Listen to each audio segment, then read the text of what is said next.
so this part is coloring, and it's pretty easy. Once I get all of her ornamental stuff in line, I make her crescents with just the custom shape tool in Photoshop and end up just coloring on top of those and stuff like that. But I have the reference, I can ref her colors, and her colors are a little bright and a little basic, so I go through all my palette to see if I could find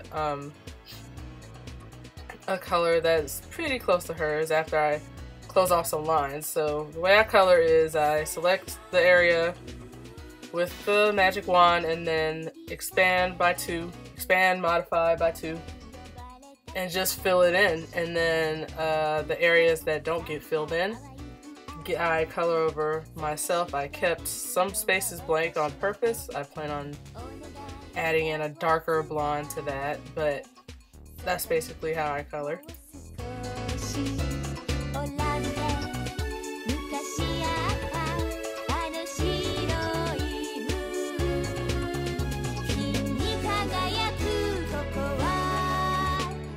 You'll see that I'm not exactly coloring inside the lines. That's because later on I go back and select the line layer, and just it's easier to do that rather than trying to get specifically inside the lines, be so careful with it. So it's just easier to color kind of not willy-nilly, but color a little bit messy to get the colors in place. The only time I go back and get into the corners is when, you know, the color was overlapping or it bled all over.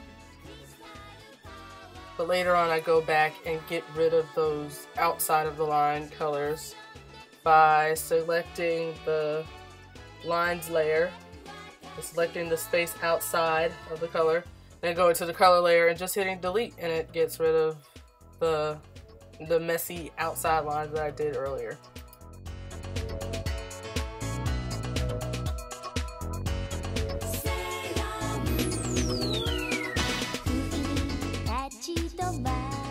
I actually made the bow and her little brooch, or her transformation compact, the little compact that she uses to transform. Those are actually on separate layers just because I didn't want one affecting the other.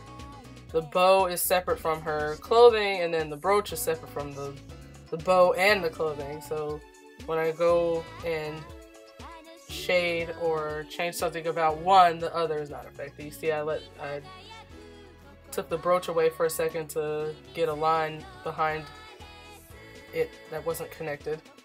One of the harder things in coloring is picking a white that doesn't look dingy or just weird. Picking a white and using stark white is not bad, but I just never use pure white. It always has to be slightly gray or slightly brown or slightly some color to keep it from being so stark. And right here I'm finishing up the colors, making sure I fill in everything behind the stuff that's on top layers. Miss a spot on the bow, and here's where I clean up the outer edge and just hit delete, whoop, and it's clean. Alright, watch the next part of the video, which will cover shading and adding shine and extras, and finally the background.